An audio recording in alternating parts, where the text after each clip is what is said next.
Bon, quand on en présente des militants politiques, on ne parle plus de la crédibilité de la justice. La crédibilité de la justice a été atteinte. Notre justice n'est pas indépendante. Ouais. Notre justice marche selon les caprices du pouvoir politique, c'est-à-dire de l'exécutif. Il y a des interférences de l'exécutif dans la justice. On emprisonne des militants, on emprisonne des journalistes, on interdit aux gens de voyager sans même pas qu'une décision de justice soit rendue. Tout ça porte un coup fatal à notre justice. On n'en parle plus. Notre justice, elle n'est pas indépendante, elle est dépendante. Ça, c'est un point. Le deuxième point, à propos de deux poids, deux mesures. Oui, il y a le deux poids, deux mesures. Je l'ai expliqué. Les deux, que ce soit Boualem Sansal ou Mohamed Belghit, obéissent à deux logiques différentes et ont été libérés sous ces deux logiques. Maintenant, troisièmement, la question de la signature des engagements, c'est devenu une monnaie courante chez le régime algérien. Moi, j'ai vu des militants de la diaspora qui étaient obligés de signer des engagements dans les consulats pour rentrer dans leur propre pays. Une fois arrivés au pays, ils sont soumis à une enquête, parfois à des ISTN de quelques mois avant qu'ils ne regagnent l'Hexagone.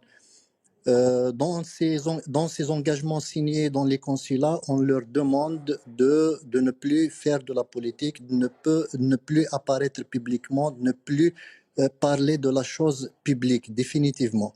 Ça aussi, c'est comme l'a dit Asdin, c'est non seulement un abus de pouvoir, mais aussi une pratique stalinienne, une pratique dictatoriale qui ne doit pas être pratiquée à nos concitoyens. C'est toutes ces questions en fait. Maintenant, revenons sur la lettre qu'aurait envoyée Mohamed Belghit au président Oui. Tebboune.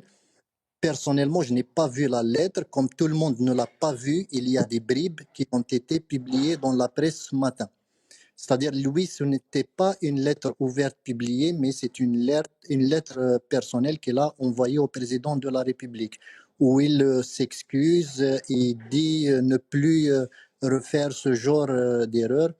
C'est un petit peu lunaire quand un enseignant universitaire reconnaît que finalement son discours était faux et c'était une erreur de le prononcer publiquement.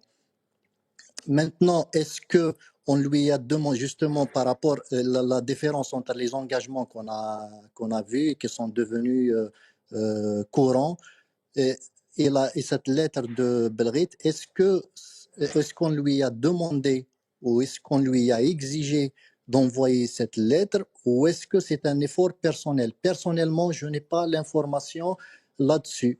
Mais encore une fois, si on exige à un détenu gracié par le président d'écrire une lettre pour remercier le président pour sa grâce présidentielle et dire que j'étais dans le tort et maintenant je ne referai plus ce que j'ai fait et les actes pour lesquels j'ai été emprisonné, c'est encore plus grave.